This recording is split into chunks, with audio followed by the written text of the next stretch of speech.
Bonsoir, tout le plaisir est pour de vous présenter ce journal. Et ce soir, Félix Tshisekedi a reçu l'envoi spécial du président américain Donald Trump. Des questions sécuritaires dans l'est de la RDC ont été évoquées. Les USA sont clairs, la souveraineté et l'intégrité territoriale de la RDC doivent être respectées par tous. Et puis cette visite de reconfort du vice-premier ministre, ministre de la Défense nationale aux blessés de guerre du Conseil, Guy Kambo-Mandavita, n'est pas allé le mal vide, il s'agit des médicaments et autres assistances. Enfin, le commandant du service national a procédé à la visite des travaux de réhabilitation et de modernisation de l'hôpital Kitambo, des travaux qui sont exécutés par les bâtisseurs ex-Coluna. Ça, c'est tout pour les titres. Mesdames, Messieurs, bonsoir et bienvenue aux 20h. La crise sécuritaire et humanitaire qui prévaut dans la partie est du pays, ces questions ont été débattues lors des échanges entre le président de la République Antoine Tshisekedi et l'envoyé spécial du président Trump. Les USA réaffirment leur engagement de soutenir la RDC dans la défense de son intégrité territoriale. Reportage.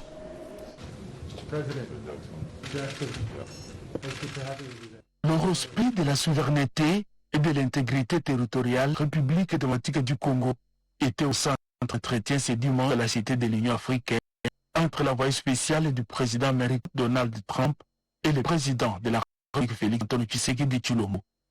À travers ses premiers déplacements de l'émissaire personnel du président Trump à Kinshasa, penser à la redynamisation d'un partenariat stratégique entre Kinshasa et Washington. Je suis venu pour rencontrer le président, discuter avec lui sur un certain nombre de questions, notamment les questions de l'instabilité qui se passe à l'est du pays. Nous avons discuté, nous avons travaillé ensemble avec le président pour pouvoir mettre fin à cette situation. La réunion que nous avons eue a été productive. C'est une de plusieurs réunions que nous allons avoir. Je vais rentrer aux États-Unis, je vais discuter avec le Congrès, je vais voir la possibilité de discuter avec la Maison Blanche pour pouvoir mener ces échanges en vue d'assurer que la paix puisse revenir à l'est de la RDC et partout en RDC, parce que cela est la volonté de tous. Les États-Unis, c'est un pays qui est dans une position unique, une position stratégique, une position d'influence. Nous avons une très bonne relation, nos deux États ont une très bonne relation. Et nous allons continuer davantage à travailler pour approfondir cette relation. La Maison Blanche, qui veut s'investir dans le développement de la RDC, souhaite le faire dans un climat de paix afin de promouvoir l'économie congolaise. Notre ami, pour que les entreprises américaines puissent venir investir et travailler ici en RDC, et pour cela, nous devons nous assurer qu'il y ait un environnement de paix. Et donc, nous allons continuer à travailler avec toutes les parties prenantes. Et je crois que le président et nous-mêmes avons eu ces très bonnes discussions et nous allons faire de sorte à ce que cela puisse continuer pour que la paix puisse être restaurée et de manière permanente ici en RDC pour l'intérêt des États-Unis et pour l'intérêt du Congo, pour le développement économique du pays, parce que l'économie ne peut se développer que lorsqu'il y a un environnement de paix.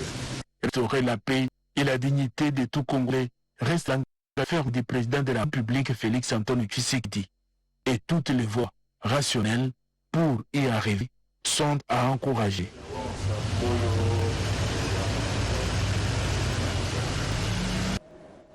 Dans le cadre de la campagne Relais Téléma, une initiative qui vise à mobiliser la population et à réaffirmer l'engagement du gouvernement de la République face à l'agression rwandaise.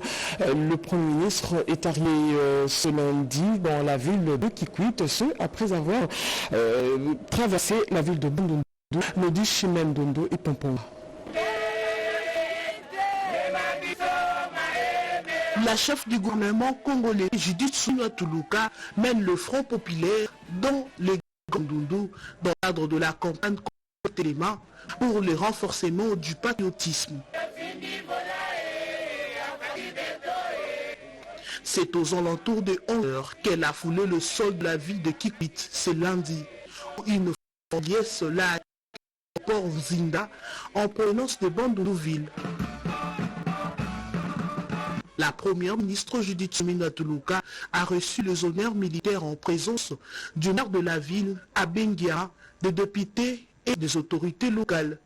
À son arrivée, Judith Suminwa Tuluka s'est dirigée vers la tribune populaire du camp Singa pour s'adresser à la population. Elle a insisté sur la nécessité de défendre la patrie par tout le Congolais. La chef du gouvernement a ensuite expliqué le sens de la campagne Congé-Téléma qui appelle à l'unité et à la mobilisation générale pour faire face à l'agression et a appelé le jeune ANT, les forces armées volontairement, pour défendre la patrie. Ceux qui nous appellent et Katani, parce que nous autres, nous capacité et nos capacités. Nous sommes tous les Congolais, bon côté. Congolais Téléma, Ezana Makambo, Ebele Nasima. Oya liboso to biboyi. Jeune nyonso tuwa yemi kaza elenge. Omoni azana makasi po eza obligation te. Ezana base volontaire. Oya moni kaza na makasi okende kobunda alingo sarole na armée ezana bakozi armée bazali pona ko accueillir bango.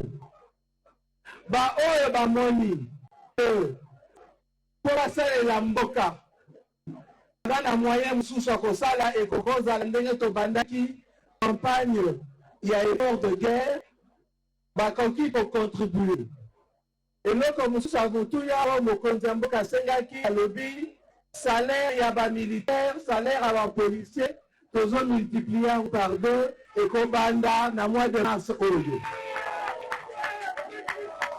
mosusu tolobi eza boye esika nyonso tu bozali na nzinga yo tata yo mama yo mwana elenge omoni mutu moko ozoyebela ye bien te okosala nini orenoncer. Après Kikwit, la chef de l'exécutif central se rendra à Kingi, chef-lieu de la province du Kouaro, pour poursuivre sa mobilisation contre l'agression rwandaise. Dans un contexte politique marqué par l'agression rwandaise, le gouvernement d'union nationale semble se dessiner à l'horizon. Au cours d'un point de presse, le coordinateur national de l'horizon 2023 se positionne comme l'alternative recherchée par le président de la République, Félix Tshisekedi, Rodé Panda et Tony Djoma. Dans un contexte de guerre marqué par l'agression rwandaise, la diplomatie que mène le gouvernement de la République porte ses fruits.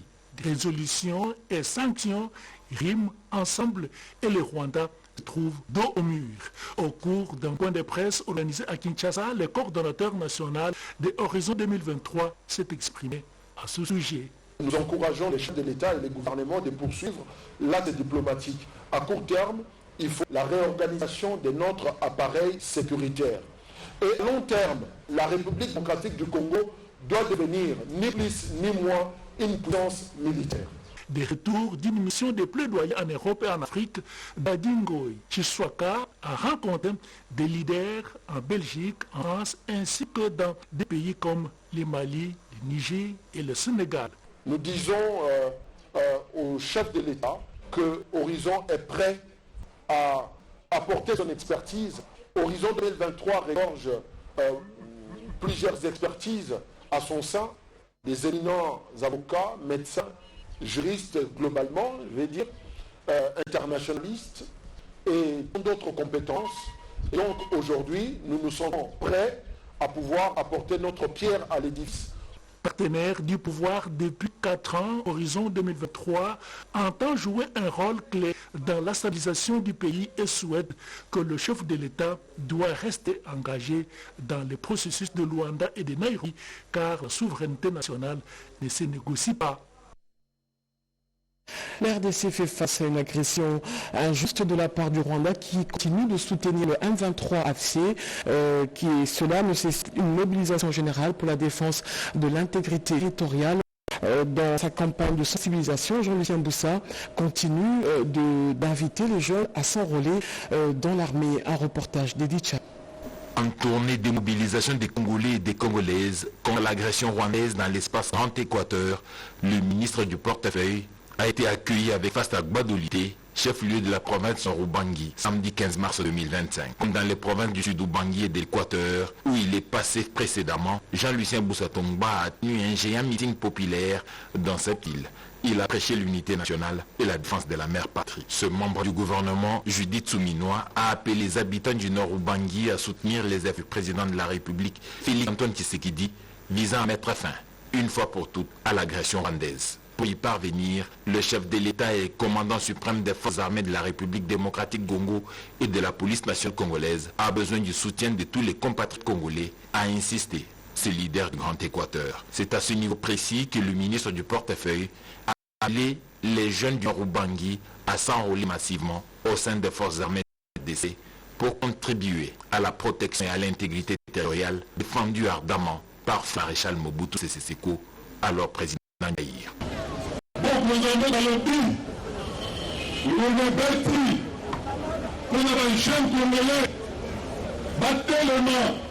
Le chef dit que l'heure a sonné pour que les jeunes Congolais s'engagent à défendre la patrie en danger.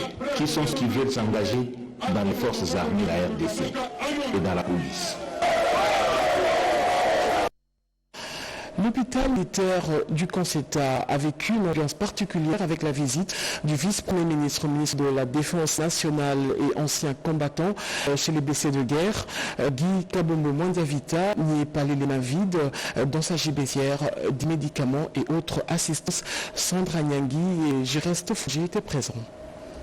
C'est une visite de réconfort aux blessés de guerre qu'a effectué le vice-premier ministre, ministre de la Défense nationale et des anciens combattants à l'hôpital militaire du Conseta, leur témoignant ainsi le soutien et la reconnaissance du gouvernement pour les efforts consentis dans la défense de l'intégrité territoriale. Porteur d'un message du commandant suprême au FRDC, Félix Antoine Tshisekedi Tshilombo, qui leur a rassuré qu'ils font toujours partie de l'armée et l'État congolais, assurer leur prise en charge médicale complète jusqu'à leur guérison. Dans sa gibecière, Guy Kabombo Mwandiavita a apporté une importante cargaison des produits pharmaceutiques pour les premiers soins des blessés de guerre, prêtant oreille attentive à leurs doléances, notamment la difficulté d'évacuation pour des soins appropriés et la situation précaire de leur famille. Le VPM de la Défense nationale a approuvé la dotation de 2 ambulances neuves et quelques bus pour leur déplacement. S'en est suivi les échanges avec l'épouse militaire du Conseta. Le chef de l'État Félix Antoine Tshisekedi Tshilombo a donné tous les moyens nécessaires pour améliorer le social des dépendants militaires et les travaux de réhabilitation de certains camps qui sont déjà à pied d'œuvre, a dit le vice-premier ministre à ses épouses militaires. Comme à l'accoutumée, le VPM de la Défense nationale en bon père de famille leur a remis une enveloppe consiste pour repartir dans chaque foyer. Des passages au centre d'instruction Mikondo, Kabombo Mwandiavita a tenu une causerie morale avec les blessés de guerre. Rappelons ses missions au sein du ministère de la Défense nationale. Il a martelé le fait qu'il connaît maintenant leurs divers problèmes car il a déjà effectué des visites aux 9 centres d'instruction sur 10. Les invitons à se désolidariser et à dénoncer les traites. Il leur a également conscientisé à ne pas se laisser berner par les discours tribaux et de haine, rappelant ainsi leur devise « Ne jamais trahir le Congo ».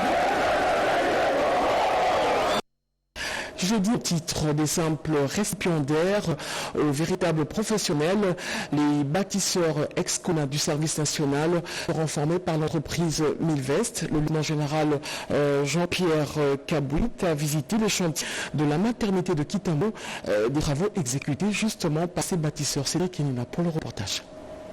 Des bataillons de bâtisseurs quittent Kanyama-Kasese pour une professionnalisation dans le domaine des constructions. Un pas des géants pour les ex-Kuluna qui s'attaqueront désormais aux mégastructures telles que l'Arena de Kinshasa ou encore d'autres infrastructures modernes. La clé pour y accéder, c'est ces nouveaux partenariats signés avec l'entreprise Milvest dans la formation des bâtisseurs. Une formation beaucoup plus pratique que théorique qui verra dans le prochain jour des ouvriers de la République un peu partout dans les chantiers, assortis d'une main-d'œuvre qualifiée. Nous avions rassuré à l'époque que notre mission, telle que nous avions reçu du commandant suprême, c'était d'aller encadrer ces jeunes gens. Plus on avance, plus le parent, plus la population, plus le peuple congolais est en train de nous faire confiance que réellement la mission que nous avions reçue de la part de la haute hiérarchie, nous sommes en train de l'accomplir. C'est un premier partenariat que nous venons de conclure, mais nous sommes sollicités de plus en plus et nous sommes en train d'examiner les différentes propositions de partenariat. Tout a été planifié dans le sens de renforcer les capacités opérationnelles de ces bâtisseurs hyper sollicités. Les chantiers de l'hôpital de Kintambo, visité par le commandant du service national, le lieutenant-général Jean-Pierre Kassongo-Kabwik, illustre bien les ambitions et les objectifs fixés. En même temps que nous sommes en train de construire ce nouveau bâtiment, on fait aussi les travaux dans l'ancien bâtiment. Jetez un coup d'œil, on a jeté toute la voiture, l'ancien bâtiment. Tout peut déjà changer. Mais aussi, allez filmer à l'intérieur, vous allez voir qu'il y a les cloisonnements qu'on est en train de faire. Donc nous sommes en train de travailler sur les deux bâtiments à la fois. Je vous remercie, ce sera la meilleure maternité de la République. Au-delà d'une ample réinsertion sociale, la professionnalisation prend les pas sur le provisoire. Sachez également que la RDC est élue au comité exécutif de l'association de l'autorité électorale africaine et à la présidence de la commission électorale en Afrique centrale. C'était à la 12e assemblée générale de l'association des autorités électorales africaines tenue à Accra, Ghana. Un reportage de Jean-Pierre Dolodemasso. En marge de cette réunion, le président Denis Kadima Azadi a été désigné à l'unanimité par ses pairs de l'Afrique centrale comme président intérimaire chargé de mettre en place une association des commissions électorales d'Afrique centrale. Cette double distinction vient récompenser les progrès réalisés par la RDC en matière électorale, notamment dans la maîtrise des opérations techniques, la gestion des ressources humaines électorales, l'adoption du vote électronique, encore peu rendu en Afrique. L'élection de la RDC à ces deux instances majeures de la gouvernance électorale africaine témoigne de la confiance accordée au pays et à la CENI pour son engagement à faveur de processus électoraux modernes et transparents. Au sein de ce comité exécutif, la RDC jouera un rôle déterminant dans l'amélioration des processus électoraux sur le continent en contribuant aux réformes électorales et aux échanges d'expériences entre commissions électorales africaines. L'expérience de la RDC en 2023 a beaucoup inspiré les assises, beaucoup de recommandations qui ont été faites par les participants voulant justement émuler l'expérience de notre pays et nous en sommes très fiers.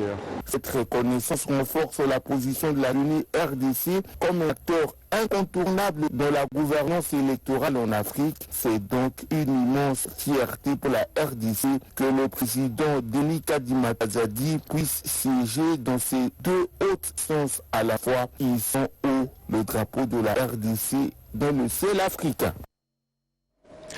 Poursuite de la campagne de sensibilisation de lutte contre la corruption dans les milieux des jeunes. L'inspecteur général des finances a eu des moments d'échange avec les élèves du collège Boyotani et Bosembo, considérés comme l'avenir de demain. Souzingoy. Après le lancement de la campagne de sensibilisation de jeunes à la lutte contre la corruption, l'IGF a réuni vendredi 14 mars les écoliers des collèges Bosembo de Lingwala et Boyokani de Mongafla. L'objectif est leur sensibiliser sur la lutte contre la corruption et au développement des vertus collectives. Lors des échanges, le chef de service de l'IGF a rappelé aux jeunes écoliers qu'ils étaient l'avenir de demain. Julia Lingueté a exhorté son auditoire à être une nouvelle génération de Congolais qui privilégie l'intérêt de tous. Cette démarche pédagogique de l'IGF tient à ce que ces élèves soient capables de comprendre la maladie dont souffre la RD qui émane de ses fléaux destructeurs, la corruption.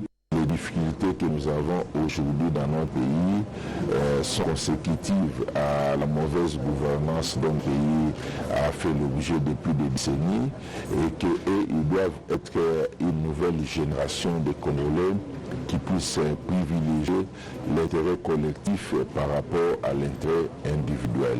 Pour le professeur Paulin Bende, cette rencontre va permettre aux apprenants d'intérioriser les bonnes pratiques car seront demain des futurs gestionnaires des entreprises publiques de l'État. Par rapport à ce qu'il a donné comme conseil et des matières qu'il a pu soulever, devant la jeunesse, je crois que ça va porter des messages très forts, de sorte que ces jeunes, là ils seront peut-être des futurs gestionnaires, à éviter la corruption. À leur tour, les élèves de ces deux collèges ont loué cette initiative prise par l'inspection générale de finances de sensibiliser et promettent de s'aligner dans la logique de la lutte contre les antivaleurs. Il faudra préciser que cette rencontre entre dans la série des activités que peut mener l'inspection générale de finances pour la sensibilisation des jeunes à lutter contre la corruption.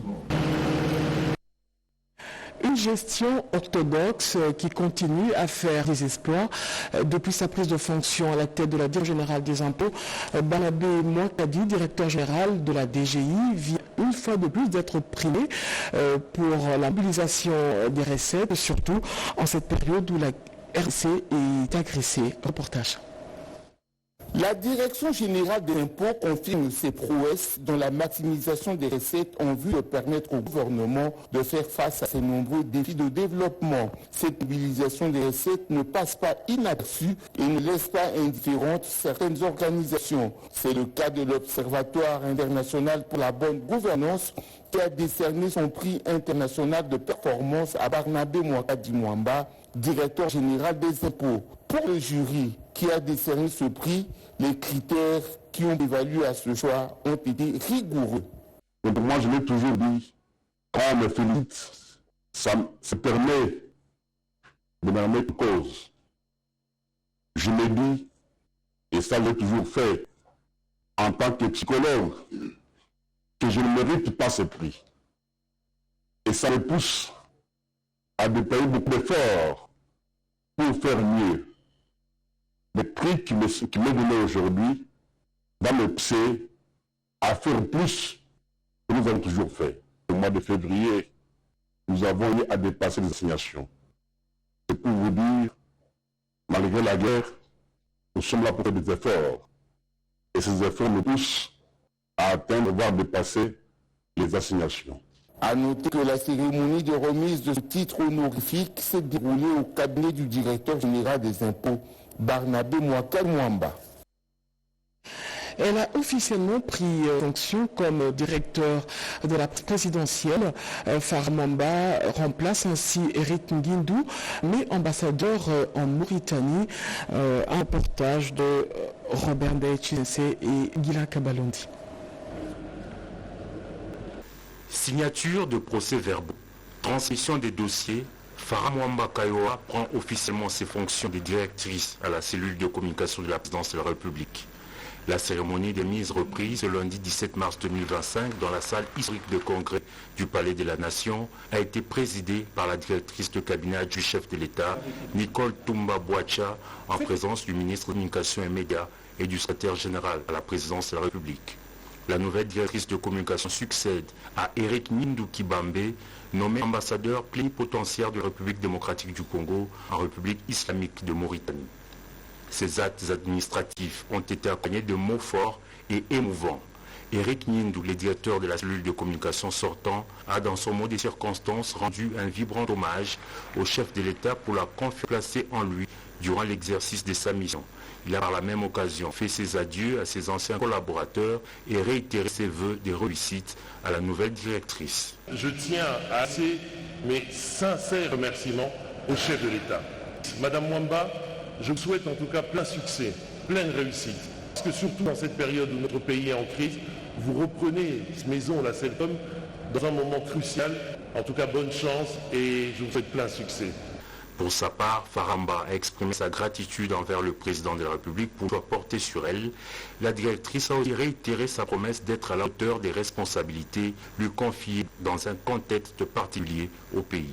Je tiens tout d'abord à exprimer ma gratitude envers son Excellence, Monsieur le Président de la République, Félix Antoine Tshisekedi Tshilombo, pour la confiance placée en ma modeste personne.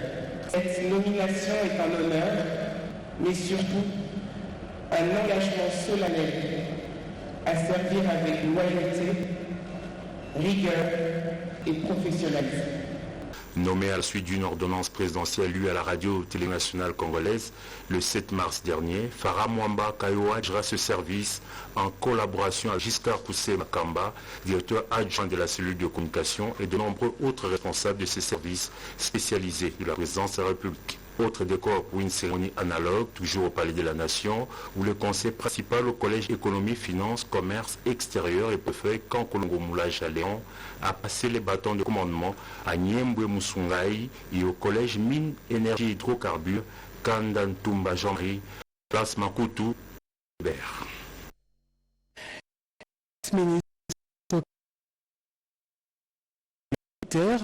Chapiteau de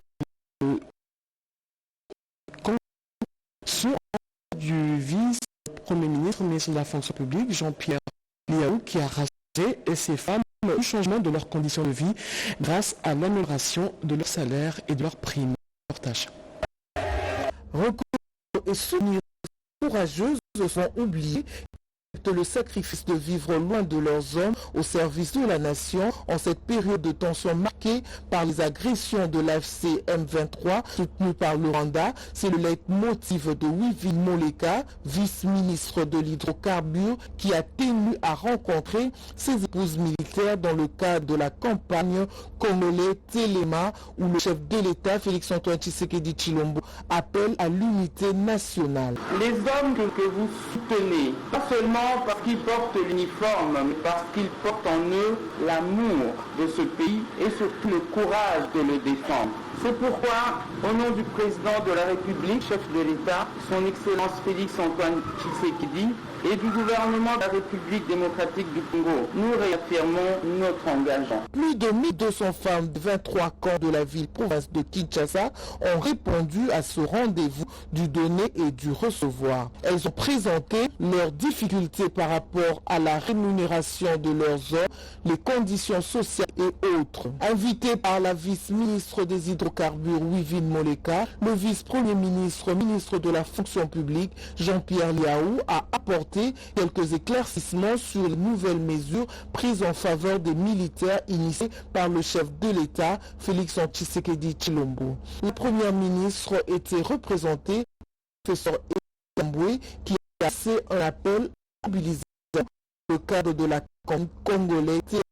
La vice-ministre Moleka a rappelé que cette marche qui s'inscrit dans le mois des droits de la femme est un pas significatif vers la reconnaissance des défis auxquels font face les épouses de nos militaires. Dominique Ankou, représentant du président de la République, a mandaté le secrétaire général de la plateforme politique Alliance des acteurs attachés au peuple pour sensibiliser les femmes sur cette agression rwandaise. L'activité s'est déroulée à Masina Petro Congo d'Imalumbela. L'appel à la mobilisation et au soutien au FARDC lancé par le chef de l'État Félix Tshisekedi à la population congolaise continue à avoir un écho favorable. Au méga recouvrement politique AAP, le secrétaire général a sensibilisé les femmes de la commune de Masina sur la lutte contre la création rwandaise de l'Est de la RDC et les actes à poser en faveur des forces armées de la République démocratique du Congo. Au nom du haut représentant du chef de l'État, Tony Kakushi, le secrétaire général Ikungumbul a demandé aux femmes d'être vigilantes et d'œuvrer pour le retour de la paix dans l'Est de la RDC. Le seul message qu'on avait aujourd'hui, c'était de relayer, de vulgariser les messages du chef de l'État. Alors le message du chef de l'État, c'était mobiliser la population, sensibiliser la population, demander à la population d'être vraiment très vigilant, de ne pas céder à la tentation, de ne pas céder aux cris de l'ennemi, mais de suivre notre président de la République, Félix-Antoine Tshisekedi Tshilombo, dans sa vision qui est aujourd'hui de rendre le Congo libre. Le secrétaire général Ikungumbul a rappelé aux femmes les rôles importants qu'elles sont appelées à jouer dans la conquête de la paix. Les regroupements politiques, alliance des acteurs attachés au peuple, tient à étendre cette sensibilisation à travers l'étendue du territoire national. Merci au représentant du chef de l'État, M. Kankushiku, qui est l'initiateur de AAP et l'autorité morale de AAP, sans oublier le président regroupement, M. Laurent Batoumona. Enfin, la journée internationale des droits des consommateurs a été célébrée ce 15 mars ici en RDC sous le thème transition juste vers un mode de vie durable. L'objectif est d'éduquer, sensibiliser les consommateurs congolais sur leurs droits. Rodé Bamba. Cette activité organisée par la Commission nationale de la concurrence CONAC à la faculté de droit l'UNIKIN pour la célébration de la journée mondiale des droits des consommateurs initialement prévue le 15 mars de chaque année poursuit un objectif, celui d'éduquer et sensibiliser les consommateurs congolais sur leurs droits pour une protection contre les abus et les pratiques commerciales illégales, une transition juste vers un mode de vie durable. Ce thème était au cœur des échanges. À cette activité, Christian Kacha, conseiller à l'économie chargé de la concurrence déloyale et représentant du vice-premier ministre de l'économie nationale, Daniel Moukoko Samba, a salué cette initiative, tout en soulignant l'importance de renforcer la protection des consommateurs face aux défis économiques actuels. Le coordinateur adjoint en charge de l'intégration économique de la CONAC, Doli Mwanza Kenga, a rappelé l'importance et le rôle de son institution dans la défense des droits des consommateurs en RDC. C'est avant l'intervention de Liliane Banga, experte senior de la CONAC, qui a apprécié à juste titre la bonne prise de conscience des droits des consommateurs congolais. En définitive, toutes ces réflexions ont mis en lumière les défis majeurs liés à la protection des droits des consommateurs ainsi que pistes d'amélioration nécessaires pour renforcer la transparence et la lutte contre la pratique abusive.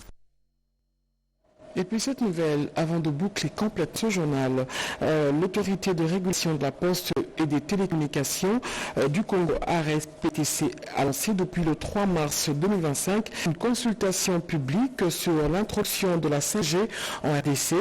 Cette initiative qui se déroule jusqu'au 2 avril 2025 vise à recueillir des informations auprès des différents acteurs de l'écosystème numérique, notamment les consommateurs, les entreprises, des secteurs de télécommunications numériques, la distribution postale ainsi que les entreprises publiques et privées.